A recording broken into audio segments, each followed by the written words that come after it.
एक बार की बात है, एक जंगल में दो रंग बिरंगे शेर रहते थे। दोनों शेर बहुत ही ताकतवर थे। पूरे जंगल पर दोनों शेरों का राज था। दोनों शेर अपने जंगल का बहुत अच्छे से ध्यान रखते थे। एक पास के ही जंगल में दो रंग बिरंगे बाघ भी रहते थे। वह दोनों बाघ बहुत ही दुष्ट थे। पूरे जंगल को अपना गुलाम बनाकर रखते थे। किसी भी जानवर का शिकार कर उसे खा जाते थे। कभी कभी तो अपने मनोरंजन के लिए ऐसे ही जानवर को मार देते थे। अब इनकी नजर उन शेरों के जंगल पर थी। यह उन दोनों शेरों को मार डालना चाहते थे। दोनों बाघ मिलकर प्लानिंग करते हैं कि कैसे उन दोनों शेरों को मारकर जंगल पर अपना कब्जा किया जाए। सुना है वो दोनों शेर बहुत ज्यादा हट्टे कट्टे और ताकतवर है। हम क्या उनसे कम ताकतवर हैं? हम दोनों मिलकर उन्हें मारकर उस जंगल पर राज करेंगे। वह जंगल बहुत ही खूबसूरत है और तो और वहां पर तरह तरह के जानवर है। मजा आएगा शिकार करने का। हाँ, ये सब तो ठीक है, लेकिन तुम उन शेरों को कम मत समझो। वो बहुत शक्तिशाली है। उन्हें मारने के लिए हमें सही तरीके से प्लानिंग करनी होगी। अरे उसमें क्या है, आसान है। उस जंगल में जाकर वहां के किसी जानवर को लालच देकर अपनी ओर कर लेंगे। फिर वह उन शेरों की सारी बातें हमें बता देगा और फिर एक एक कर हम उन्हें मार डालेंगे। हाँ, यह ठीक रहेगा। तो चलो उस जंगल में जाकर पहले किसी को अपना गुलाम बनाते हैं। फिर दोनों बाघ बहुत सोच विचार करके उस जंगल की तरफ जाने लगे और कुछ दूरी तय करने के बाद दोनों बाघ उस जंगल में पहुंच गए। अब वह ऐसे जानवर की तलाश कर रहे थे जिसे वह अपना गुलाम बना सके। तभी जंगल में एक लोमड़ी उन्हें दिखाई देती है। लोमड़ी को देखकर एक बाघ दूसरे बाघ से कहता है, क्यों ना इस लोमड़ी को ही अपना गुलाम बना लिया जाए। अरे तेरा आइडिया तो बहुत अच्छा है। चल चल इस लोमड़ी को ही अपने झांसे में ले लेते हैं। फिर दोनों बाघ लोमड़ी के पास आते हैं और उससे मीठी मीठी बातें कर जंगल के बारे में पूछते हैं और उन रंगीन शेरों के बारे में भी। लेकिन लोमड़ी तो चतुर चालाक, उसे इन दोनों बाघों की मंशा भांपते देर नहीं लगी। वो समझ गई कि ये दोनों जरूर किसी गलत इरादे से यहाँ आए हैं। लोमड़ी ये सोच ही रही थी कि एक बाघ बोलता है, लोमड़ी, तुम हमें उन दोनों शेरों की दिनचर्या के बारे में बताओ। अगर तुमने हमारी मदद की तो हम तुम्हें नहीं मारेंगे और तुम्हें भी अपनी सेना में शामिल कर लेंगे। लोमड़ी तैयार हो गई। उसने दोनों बाघों की बात मान ली। ये देखकर दोनों बाघ बहुत खुश हुए। लेकिन बाद में लोमड़ी उन दोनों शेरों के पास गई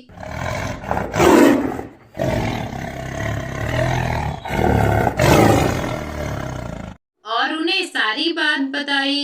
लोमड़ी की बात सुनकर दोनों शेरों को बहुत गुस्सा आया। शेर लोमड़ी से कहता है, लोमड़ी, तुमने ये बहुत अच्छा किया जो सारी बातें हमें बता दी। तुम बहुत चतुर हो। तुमने कैसे उन दोनों बाघों को बेवकूफ बनाया कि तुम उनकी तरह हो। उन्हें मुझ पर पूरा भरोसा हो गया है। महाराज, वे बाघ बहुत ही दुष्ट है। आपको मारकर वो इस जंगल पर कब्जा करना चाहते हैं। हम ऐसा नहीं होने देंगे। वह दोनों अपने इरादे में कभी कामयाब नहीं होंगे। लोमड़ी, तुम उन्हें जाकर बता दो कि कल मैं अकेला जंगल में घूमने जाऊंगा। ये बात सुनकर वो मुझे मारने जरूर आएंगे। तुम दोनों झाड़ियों के पीछे छुप जाना। जैसे वो आएंगे, मौका देखकर उन्हें मार डालेंगे। दूसरे दिन लोमड़ी उन दोनों बाघों के पास जाकर वैसा ही करती है जैसा कि शेर ने बताया था। जब शेर घूमने निकलेगा, तब अवसर देखकर उन्हें मार गिराएंगे हम दोनों। उस शेर के लिए तो मैं अकेला ही काफी हूँ। तुम यहीं रुको, अभी मैं उसे मार कर आता हूँ। योजना अनुसार जब शेर जंगल में अकेला ही घूम रहा था, तभी वहां पर शेर को मारने के लिए बाघ आ जाता है। बाघ के आते ही जो शेर पेड़ के पीछे छुपा हुआ था वो भी उसे पीछे से घेर लेता है। फिर तीनों के बीच बहुत ही खतरनाक लड़ाई होती है। बाघ भी अपनी पूरी ताकत लगा देता है, लेकिन दोनों शेर मिलकर उसे मार डालते हैं। अब दोनों शेर और लोमड़ी मिलकर उस बाघ के पास आते हैं। तीनों को एक साथ आता देख बाघ सोच में पड़ जाता है। वाह रे मूर्ख बाघ, तुमने गुलाम बनाया तो भी किसे? हमारे ही जंगल के जानवर को। तुम्हें क्या लगा लोमड़ी तुम्हारी साइड में है? तुम्हारा एक साथी तो मारा गया, अब तुम्हारी बारी है। इतना कहकर दोनों शेर बाघ के ऊपर हमला करने लग जाते हैं। बाघ भी अपनी पूरी ताकत से शेरों पर वार करता है, लेकिन दोनों शेर मिलकर बाघ को मार डालते हैं।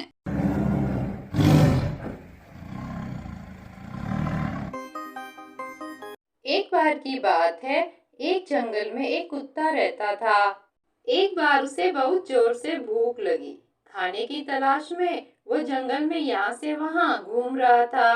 कुत्ता खाने की तलाश करते करते एक जगह पर पहुँचा, जहाँ पर खरगोशों का घर था। वहाँ पर बहुत सारे छोटे छोटे खरगोश खेल रहे थे। उन खरगोशों की माँ खाना तलाश करने के लिए बाहर गई हुई थी।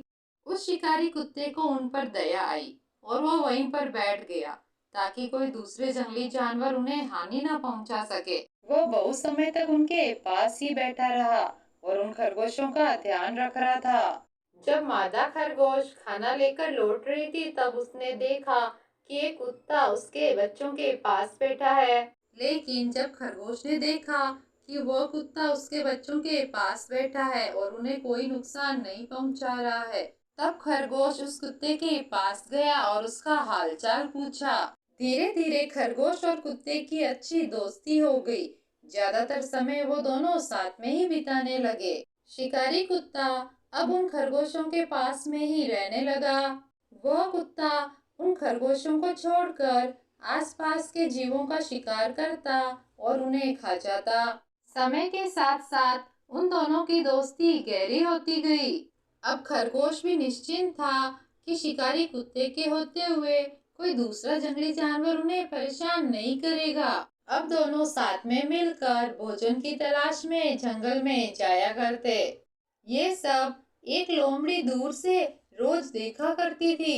अरे वाह, कितने मोटे मोटे खरगोश है। इनका मांस खाकर तो मजा आ जाएगा। लेकिन इस शिकारी कुत्ते के होते हुए मैं इनका मांस नहीं खा सकती। मुझे इस कुत्ते से दोस्ती करनी होगी। एक दिन मौका देखकर लोमड़ी कुत्ते के पास गई और उससे मीठी मीठी बातें करने लगी। कुत्ता भी लोमड़ी की मीठी मीठी बातों में आ गया। कुत्ता और लोमड़ी में भी धीरे धीरे अच्छी दोस्ती हो गई। अब जब भी खरगोश और शिकारी कुत्ता भोजन की तलाश में बाहर जाते, तो लोमड़ी खरगोश के बच्चे को उठा ले जाती। खरगोश जब भोजन लेकर वापस लौटता और देखता कि उसके बच्चे बहुत कम हैं, तो वो बहुत दुखी होता। जब भी हम भोजन तलाशने जाते हैं, पीछे से बच्चे कम हो जाते हैं। मुझे लगता है बच्चों को कोई खा जाता है। तुम चिंता मत करो, आज मैं बाहर नहीं जाऊंगा। यहीं पर छुपकर नजर रखूंगा कि आखिर वो कौन है जो तुम्हारे बच्चों को एक एक उठा ले जा रहा है। फिर कुत्ता वहीं पर पत्थरों के पीछे छुप जाता है और नजर रखता है। तब शिकारी कुत्ता देखता है कि जिस लोमड़ी से उसने दोस्ती की थी, वही खरगोश के बच्चों को उठा ले जा रही थी। तब कुत्ता लोमड़ी की चालाकी समझ गया। फिर कुत्ते ने सारी बात जल्दी से खरगोश को बताई। उसी समय शिकारी कुत्ते ने दुष्ट लोमड़ी को मार गिराया और फिर हंसी खुशी सभी साथ में रहने लगे। इस कहानी से हमें यह सीख मिलती है कि अगर कोई हमारा दोस्त बनता है और वह दुष्ट है, तो हमें उस पर आंख बंद करके भरोसा नहीं करना चाहिए। भले ही उससे दोस्ती कर ले, लेकिन समय समय पर उसकी परीक्षा लेते रहना चाहिए और जानना चाहिए कि वो हमारे साथ कुछ गलत करने की प्लानिंग तो नहीं कर रहा है। एक बार की बात है, एक जंगल में लाडो चिड़िया और एक कौवी रहा करती थी। दोनों अच्छे दोस्त थे। दोनों हमेशा साथ में ही रहती थी। लाडो चिड़िया समझदार थी तो दूसरी तरफ कौवी चालाक और कपटी थी। दोनों एक पेड़ पर ही अलग अलग घोंसला बनाकर रहती थी। दोनों साथ में ही जंगल में घूमती और दाना पानी करती थी।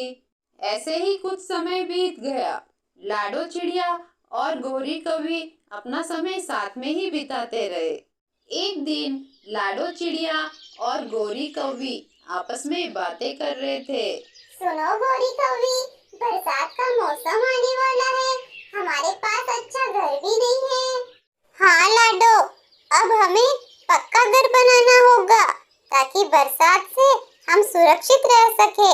अगर हम इसी घोंसले में रहे तो ये टूट जाएगा, फिर क्या होगा? घर बनाने के लिए गौरी कौवी हमें मजबूत लकड़ियाँ जमा करनी होगी। मजबूत लकड़ियों से बना घर टूटेगा नहीं और हम सुरक्षित रहेंगे। क्या हुआ गौरी कौवी, तुम किस सोच में पड़ गई? लाडो, मैं सोच रही थी क्यों ना हम एक अच्छा पक्का घर बना ले हम दोनों के लिए, उसमें हम दोनों साथ साथ रहेंगे। गौरी कौवी, तुम्हारा आइडिया तो बहुत अच्छा है, इससे हमारे समय की भी बचत हो जाएगी और मेहनत भी कम लगेगी। बरसात कभी भी शुरू हो सकती है। तो ठीक है लाडो, कल सुबह जल्दी ही हम लकड़ियाँ जमा करने जाएंगे। फिर लाडो चिड़िया और गौरी कौवी अपने अपने घोंसले में सो जाते हैं। सुबह हो जाती है और दोनों सुबह सुबह ही लकड़ियाँ लाने निकल पड़ती है। गौरी कौवी, हमें जैसी मजबूत लकड़ियाँ चाहिए वो यहाँ मिल जाएगी। अब हम दोनों मिलकर लकड़ियाँ लेकर यहीं पर मिलेंगे। चिड़िया और कौवी दोनों यहाँ वहाँ लकड़ियाँ ढूंढते हैं। वह पूरे दिन मेहनत करती है और अब शाम भी होने वाली थी। फिर दोनों उसी जगह लकड़ियाँ लेकर पहुँचती है। पर्याप्त लकड़ियाँ तो जमा हो गई लाडो चिड़िया, अब हम कल से ही अपना घर बनाना शुरू कर देंगे। हाँ गौरी कौवी, अब हमें अपने घोंसले में चलकर सो जाना चाहिए, रात भी होने वाली है। लाडो चिड़िया और गौरी कौवी अपनी लकड़ियाँ लेकर अपने घरों की तरफ निकल पड़ती है। फिर दोनों लकड़ियों को पेड़ के नीचे रखकर सो जाती है।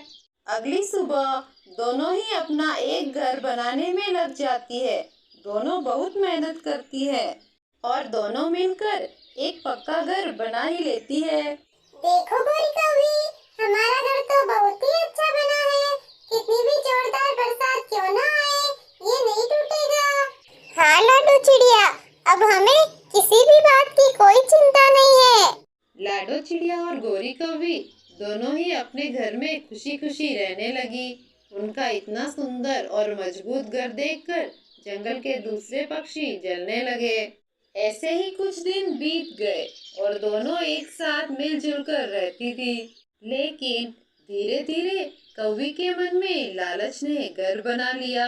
इतने बड़े और सुंदर घर में वह अकेले रहना चाहती थी, लेकिन चिड़िया की दोस्ती के कारण कह नहीं पाती।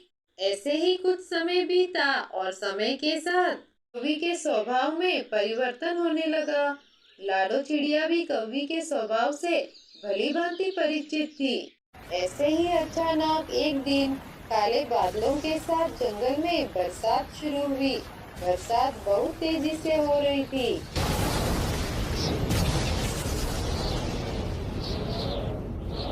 लेकिन लाडो चिड़िया और कौवी तो अपने घर में भोजन का आनंद उठा रही थी।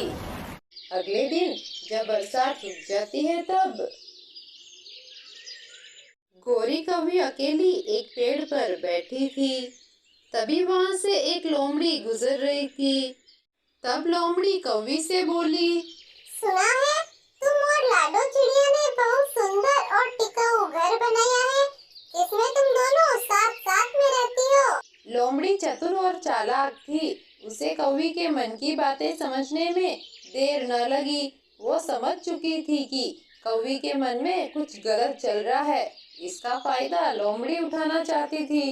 लेकिन वो चिड़िया है, कब तक तुम्हें साथ में रखेगी? लोमड़ी, तुम कहना क्या चाहती हो? तुम तो बहुत भोली हो। इससे पहले कि चिड़िया पूरे घर पर कब्जा करे, तुम ही कर लो। गौरी कौवी के मन में तो पहले से ही घर में अकेली रहने की इच्छा थी। अब तो लोमड़ी भी उसके साथ मिल गई और लोमड़ी को तो बस शिकार की तलाश थी। दोनों ने मिलकर एक योजना बनाई और इसे आज रात ही पूरा करने की सोची। इसके बाद कौवी अपने घर चली गई। अरे गोरी कौवी, तुम कहाँ चली गई थी? मैं कब से तुम्हारा इंतजार कर रही थी। चलो आ जाओ, हम भोजन करते हैं। लेकिन कौवी ने सिर्फ हाँ ना में जवाब दिया। तब लाडो चिड़िया समझ गई थी कि कुछ तो गड़बड़ जरूर है। लाडो चिड़िया अपने मन में सोचती है, गोरी कौवी को क्या हो गया है? पिछले कुछ दिनों से ही बदली बदली सी रहती है। इसके मन में कुछ न कुछ तो खिचड़ी जरूर पक रही है, जो ये बता नहीं पा रही है। फिर दोनों अपना भोजन करते हैं और योजना अनुसार गोरी कौवी लाडो चिड़िया को घर से बाहर लाती है। बाहर काले बादल गिरे हुए थे, अंधेरा भी कुछ ज्यादा था, बरसात कभी भी हो सकती थी।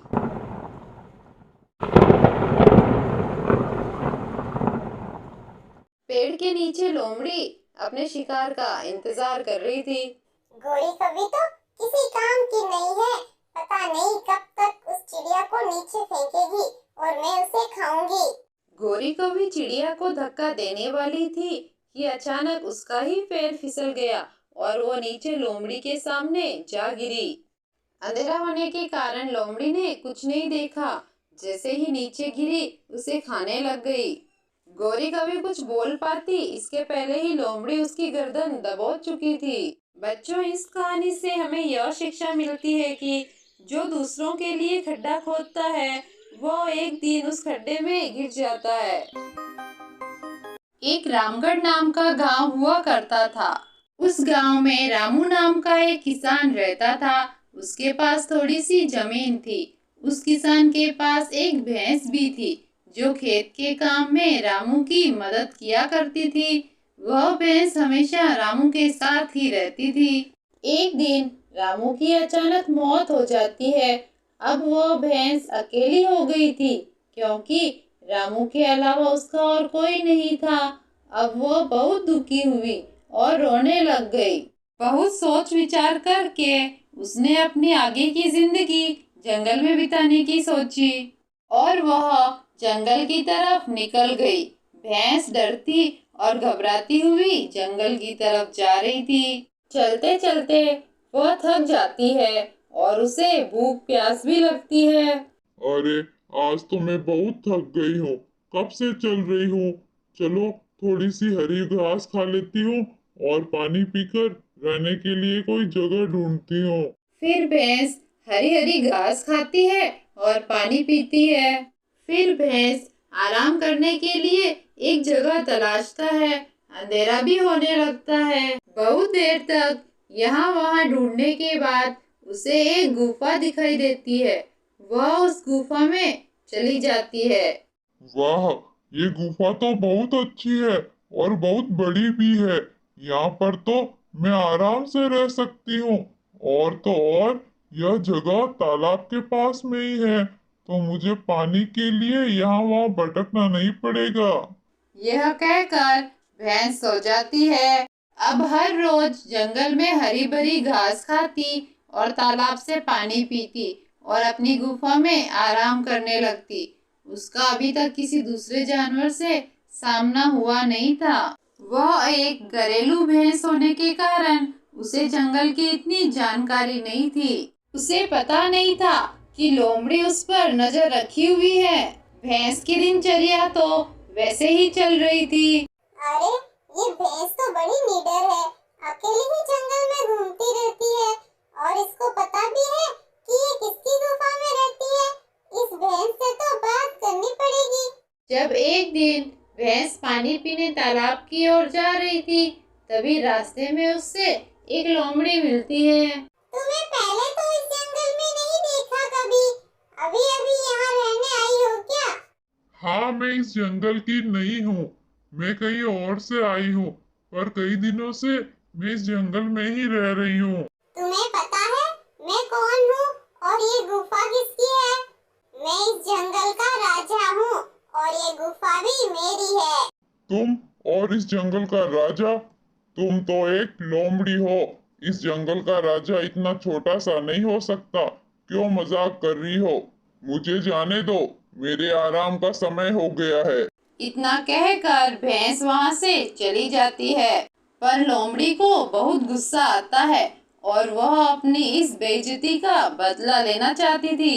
एक रात जब भैंस गुफा में आराम कर रही थी, तभी उसे कुछ आवाज सुनाई देती है। जब वह उठकर देखती है तो उसे शेर की परछाई दिखती है। शेर को सामने देखकर भैंस बहुत डर जाती है। उसे समझ नहीं आ रहा था कि क्या करे। तभी उसे एक आइडिया आता है। मैं शेर को देख सकती हूँ, लेकिन शेर मुझे नहीं देख सकता अंधेरा होने के कारण। इस बात का मुझे फायदा उठाना चाहिए। अरे, तुमने कोई आवाज सुनी क्या? लगता है कोई शिकार आ रहा है। धीरे बोल, हमारी आवाज सुनकर कहीं ये भाग न जाए। मुझे तो बहुत जोर से भूख लगी है। ये पास में क्यों नहीं आ रहा है? चलो उसके पास ही चलते हैं और शिकार करके ले आते हैं। अब तो रहा नहीं जा रहा है, भूख बढ़ती जा रही है इसको देख के। लगता है ये दोनों तो मुझसे भी ज्यादा खतरनाक है। यहाँ से भागने में ही भलाई है, नहीं तो ये दोनों मुझे मार डालेगी आज तो। फिर शेर घबराता हुआ वहां से भाग जाता है। शेर के जाने के बाद भैंस अब चैन की सांस लेती है, लेकिन अब वह पहले से ज्यादा सतर्क हो गई थी। अगले दिन लोमड़ी शेर के पास आती है। क्यों री लोमड़ी, तुम्हें तो जंगल के हर बात की खबर रहती है। क्या जंगल में कोई दो नए जानवर आए हैं जो बहुत खतरनाक है और मेरी गुफा में रह रहे हैं? क्या बात कर रहे हैं महाराज? आपसे ज्यादा खतरनाक और बलशाली कोई दूसरा जानवर हो सकता है क्या इस जंगल में? आप जिसकी बात कर रहे हैं वो कोई खतरनाक जानवर नहीं है, वो तो एक भैंस है। नहीं नहीं, वो भैंस नहीं हो सकती। अंधेरा होने के कारण मैं उसे देख तो नहीं पाया, लेकिन उनकी आवाज बहुत ही खतरनाक थी। वो दोनों मेरा शिकार करने वाले ही थे कि मैं वहां से भाग गया। आपको गलतफहमी हुई है महाराज, वो कोई खतरनाक जानवर नहीं, वो तो केवल एक भैंस है। मैं उससे मिल चुकी हूँ। नहीं नहीं, मुझे नहीं जाना वहां लोमड़ी। कल ही बहुत मुश्किल से अपनी जान बचाकर भागा था। महाराज, मैं सच कह रही हूँ, वो केवल एक घरेलू भैंस है। मेरे साथ चलिए महाराज, मैं आपको सब सच्चाई बताती हूँ। शेर सच पता करने के लिए लोमड़ी के साथ अपनी गुफा के पास पहुंचता है। लोमड़ी को शेर के साथ देखकर भैंस सारी बात समझ जाती है और वह बुद्धिमत्ता से काम लेती है। भैंस जोर से चिल्लाते हुए कहती है। लोमड़ी, आ गई तुम? कितनी देर लगा दी? ये क्या लोमड़ी, तुम्हें दो शेर लाने के लिए कहा था, तुम तो एक ही शेर लेकर आई हो। भैंस की बातें सुनकर शेर को बड़ा गुस्सा आता है लोमड़ी पर।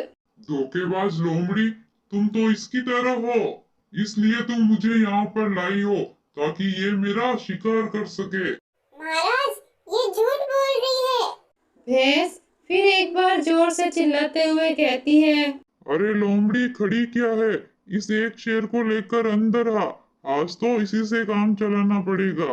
लोमड़ी, तू मुझे मरवाने के लिए यहाँ पर लाई है, तू इनके साथ मिली हुई है। इसका सबक तो मैं तुझे सिखा कर रहूंगा, छोड़ूंगा नहीं मैं तुझे। फिर शेर दबे पांव वहां से भाग जाता है और फिर कभी लौटकर अपनी गुफा की तरफ नहीं आता है।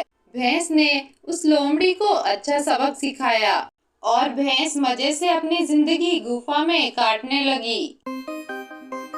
एक जंगल में एक लोमड़ी और एक हाथी रहते थे। दोनों में बहुत ही अच्छी मित्रता थी।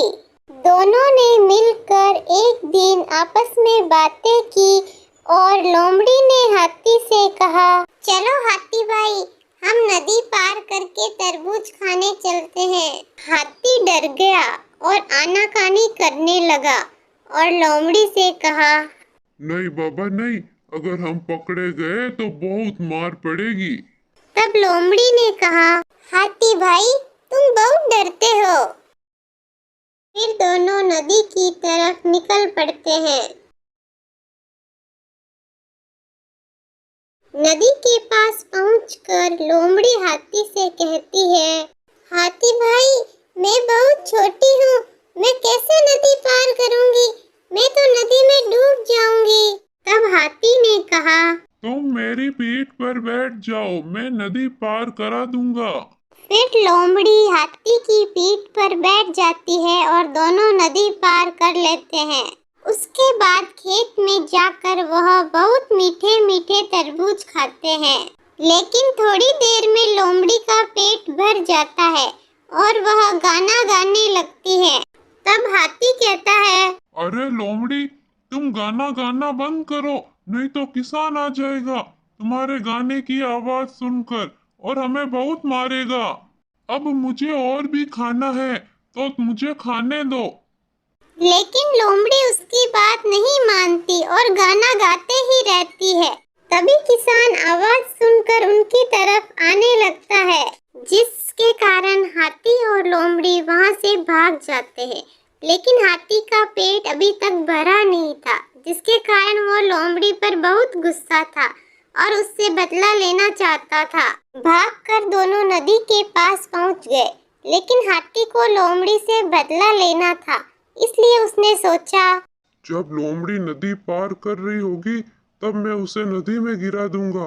नदी पार करते समय हाथी लोमड़ी को गिरा देता है। लोमड़ी मदद के लिए हाथी को चिल्लाती है, लेकिन हाथी उसकी एक नहीं सुनता है। तब लोमड़ी को समझ आ जाता है कि हाथी ने उससे बदला लिया है। इस कहानी से हमें यह शिक्षा मिलती है कि बुरे लोगों के साथ हमेशा बुरा ही होता है। कहानी को लाइक, शेयर और सब्सक्राइब जरूर करें।